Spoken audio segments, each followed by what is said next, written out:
So we've invited two people to share remembrances. The first is again nephew Vince Rocchio, and then Steve Cassano. So we'll invite Vince to the pulpit now.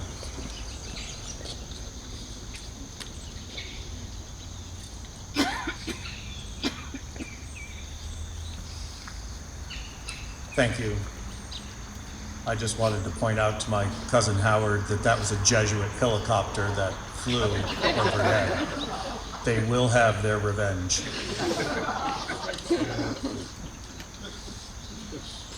My name is Vincent Rocchio, and it is with great humility that I stand here and offer these reflections on my uncle. Lest anyone think I'm being overly humble or hyperbolic when I say that, let me clarify. My Uncle John took the time to reflect on what he would like for a memorial service, and he left some specific instructions. One of those details he requested was to have my sister Gina speak. That's not particularly surprising. They had a deep family bond that was rooted in taking care of each other. Uncle John took care of Gina in her early 20s. When she was wandering through life, he gave her a place to stay, find a circle of friends, a career path, and eventually her own family. Later on, Gina would help take care of Uncle John when that vicious disease took away his speech and then his faculties. There is no one among the nieces and nephews more qualified to speak about the life of John Crowley than Gina Crowley Rocchio Chase. Yet, always shunning the spotlight, she asked me to speak in her place. I'm honored to do so, and I hope to do her justice, particularly because her example to all of us should be elevated as an example of how his love influenced all of us. So the reading from the Gospel of John today was chosen because it encapsulates so much of who John Crowley was and how he lived his life. There's a very dissonant word in this reading, and that word is command. This I command you, love one another. And throughout his ministry, Jesus does not do a whole lot of commanding. When Moses delivers the law of God to the children of Israel, the language is one of command. Do this, don't do that. Compare that with the Sermon on the Mount that Jesus gives. According to Jesus, people will live blessed lives if they act in certain ways. Sure, he rails against the powers that be, but to his disciples and followers, he normally uses the language of encouragement. But here, he commands. And what are we to make of this discrepancy? I think it's pretty simple, actually. What he asks us to do here is really hard. It's actually the hardest thing to do in the world, and we fail at it all the time. We have wars, we have crime, we have an enduring history of utter failure to love one another. But then we have John Crowley.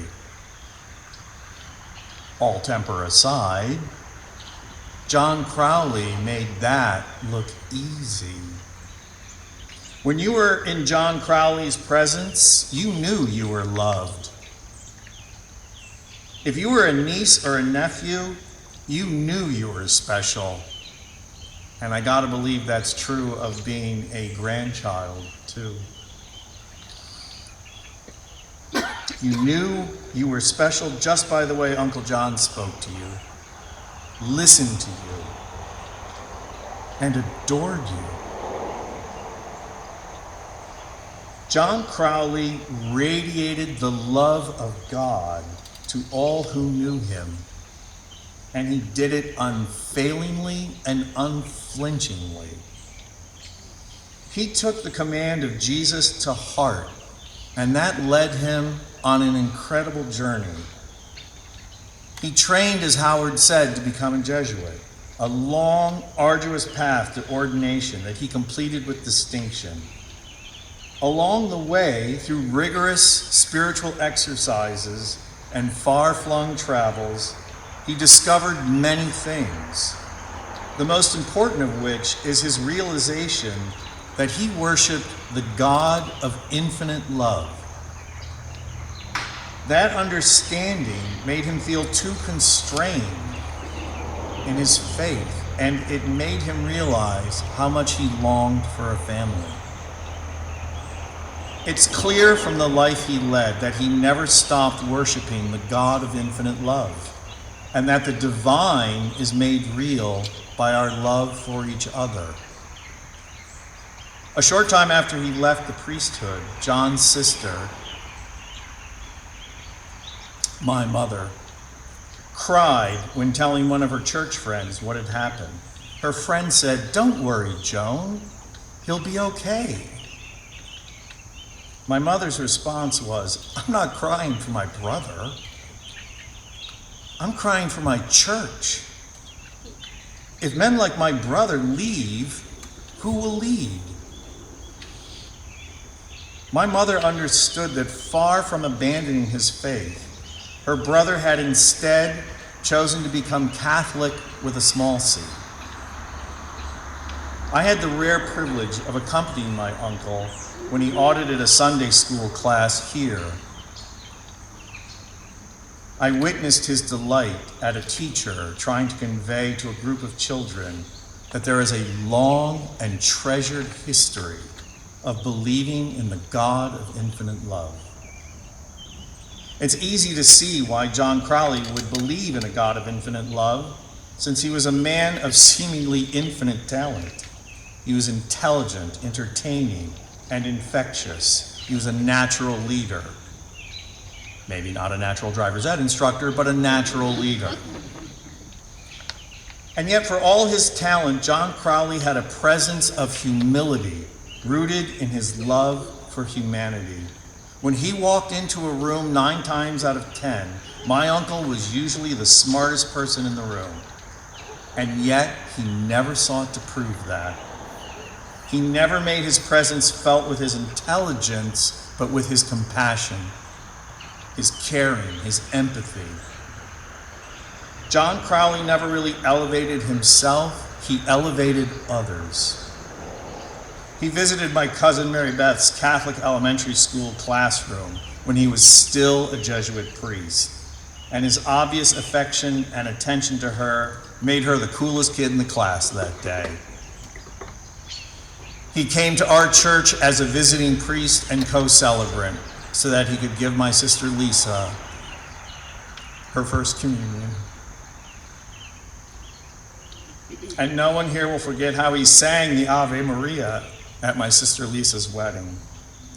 He drove down from Connecticut to attend my doctoral dissertation defense. He wouldn't have dreamed of missing it, knowing as he did that he was my quintessential role model for becoming a professor. And now, looking back on his career and mine, I have to say that all the professional frustrations, trials, and tribulations I experienced in higher education can be attributed to losing sight of his example.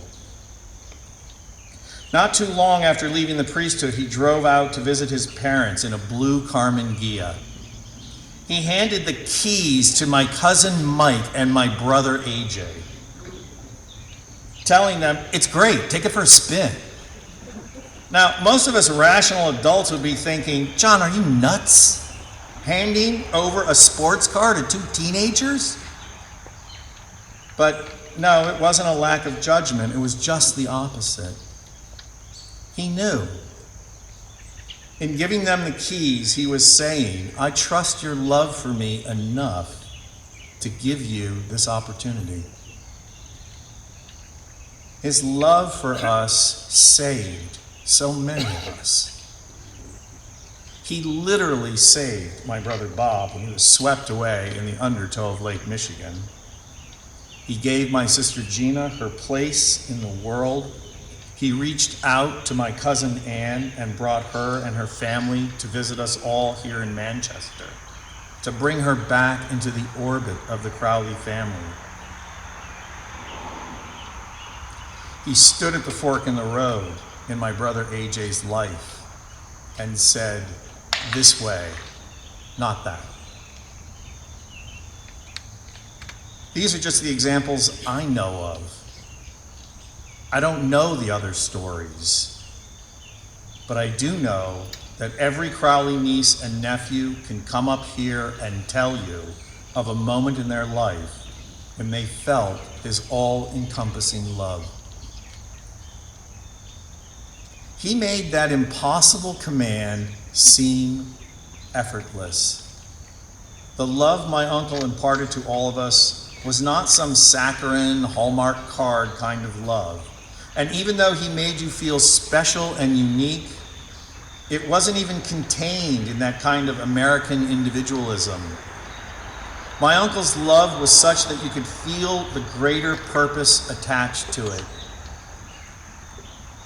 I chose you and appointed you to go and bear fruit that will remain.